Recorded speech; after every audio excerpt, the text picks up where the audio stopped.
Now, whether wired poorly or not, drugs play a number on our brains. Uh, One example is LSD, which is not surprising uh, uh, if you were to know that its chemical structure is near identical to serotonin, the neurotransmitter that we spoke of earlier. There's a medicine, a drug, called amantadine used to treat influenza. I can remember being on the floor of a hospital, and the nurse called me up because this woman was hallucinating. So I imagined when I walked in the room that she'd be frightened and distressed, but instead she seemed amused, and she was gesturing at the air uh, as if she could see something, and what she described seeing were little people and little animals moving quickly, flitting about, and very brightly colored. Um, so that night, I looked into this, and there's a side effect of amantadine called Lilliputian hallucinations, an allusion to the kingdom of Lilliput in Gulliver's Travels. The thing that I found strangest about all this is the idea that a given drug could elicit the same hallucination. I mean, it'd be one thing if every time someone took a pill and had a side effect, they always had the same side effect. But these are various people who will always have the same hallucination. Out west, there's a strange recreational drug pastime called toad licking. There's a toad called the bufo toad that secretes a substance called bufotenin, which is chemically similar again to serotonin. But to get significantly stoned from ingesting this substance, you'd have to endure a lot of physically ill effects first. But the drug culture is tenacious, and they found that by smoking it, you could get that high, but without the ill effects. And when you smoke it, the substance that's at hand here is something called DMT. This practice of toad licking is nothing new.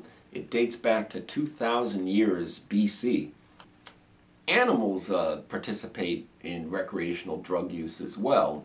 For example, African elephants will eat fruit from the marula tree and get drunk and go back for some more. There are some drugs in animals that are not a pleasant experience. In 1961, Alfred Hitchcock was on vacation at a coastal resort in California, and he witnessed all the birds were crashing into the storefronts and windshields of cars and were attacking pedestrians on the sidewalk, pecking at them violently. What was going on that day was that particular year had a large bloom of red algae, which is an ocean algae, and the fish eat the algae and it concentrates in their body, and then the birds eat the fish and it gets double concentrated. And in this algae is a toxin, a neurotoxin called domoic acid, which drives the animals crazy. Anyhow, based on his experience, Hitchcock wrote the now famous movie The Birds. So you see, it was a true story. In humans, the drug alcohol affects our reasoning skills, and it occurs in stages. I've prepared a short film to review these stages. There's 7 stages of getting drunk, getting smashed, getting hammered. The first is verbose. That's being talkative. Chatty Cathy. I came home from work this morning and everything was all over the house. And speaking of my house, I'm telling you, okay, that's why you go to a bar and you hear, what do you hear? You hear a lot of people talking. Anyhow, moving on to the second of 7 stages is grandiose. That's the big talker, the big man on campus. Yeah, one day I'm gonna be taking over that company, mark my words. Bringing us to amicose. That's the guy you're holding him next to you in the bar. You know, you're my best friend. Bringing us to bellicose. Bellicose is the bar fight, the aggression that comes out, the what do you mean by that, man, kind of stuff. Then moving on, we have morose. That's the guy that's singing the blues. Nobody knows the trouble I've seen, where it sort of shifts from happy to depressed. Moving on, that is followed by stuporous. That's the sloppy drunk. That's the guy that's slurring or he's half out of it. Last one, obviously, is the most extreme, is comatose. The person who is seemingly passed out, and you gotta drag them home. So those are the 7 stages.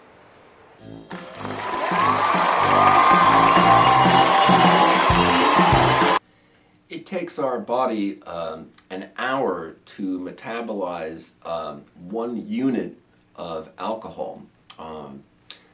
1 unit of alcohol is 1 fluid ounce of whiskey, which is equal to 12 fluid ounces of beer, which is equal to 1 5-ounce glass of wine. Drivers from bars, or restaurants for that matter, utilize this equation to figure out how long they have to wait after how many units of alcohol they ingested, such that they're safe on the road. Now, brain injury can cause some bizarre symptoms.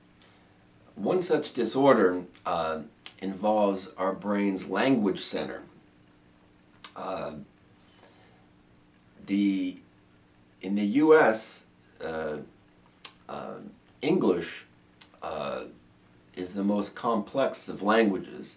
Our dictionary has more words in it than any other language. Despite that, strangely, there is no word that rhymes with orange, silver, or month. Anyhow, this curious response to brain injury that affects the language center is called foreign accent syndrome. After the head injury, the patient develops a foreign accent. For example, a Norwegian that starts speaking with a German accent, or an American who develops a British accent. The patient that's doing this is well aware of it, and they're just as surprised as everyone else that he's taken on this accent out of nowhere. When this does happen, there's nothing related to the patient's travel history or upbringing or exposure that results in whatever accent they take on. Researchers believe that the injury causes a fixed defect in syllable pronunciation. Consider that British performers who are singing songs on the radio often sound very American. So if the process of singing alone could somehow peel off a layer of accent, it's not so hard to imagine that brain injury might do the same thing. Anyhow, this anomaly can last for life or disappear in months just as suddenly as it appeared. Now, when brain injury is from a stroke, that can also cause some strange symptoms. For example, something called agnosognosia. It means you don't know that you don't know. The stroke leaves the patient with some physical deficit, but the patient has no awareness of it. They genuinely aren't aware. It's not denial.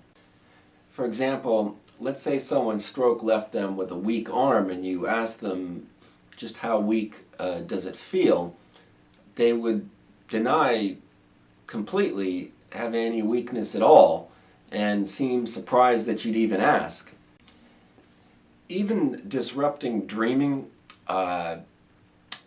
can make your big brain fall apart. A good rule of thumb for sleep in general is that you need 4 hours of sleep per night for your body, for your physical welfare. You need 6 for your brain being sharp the next day, and you need 8 for your mind, emotional well-being. Speaking of sleep, snails can sleep for 3 years without even eating. Blood from a sleeping rabbit, when injected into a rabbit who's awake, will make them fall asleep. And dolphins, only one hemisphere of their brain is actually sleeping. So while they're sleeping, they swim in a circle with the alert half of the brain, the eye open on that side, looking around as they go in a circle. And then they reverse direction and the other half of their brain gets a break and they're looking at the area with their opposite eye. In humans, while we sleep, we dream intermittently. In general, smokers dream less. And at the other extreme, electric storms cause us to dream more. Lightning's incredible stuff. A bolt of lightning is 5 times hotter than the surface of the sun. If a bolt of lightning were to go around the Earth, it would make it all the way around in just 1 second. Anyhow, dreaming while we sleep is necessary. If you were to stir a sleeping person just as they began to dream and block and interfere with any dreaming but still leave them asleep, eventually they'd go completely insane. Also, during sleep, some people snore.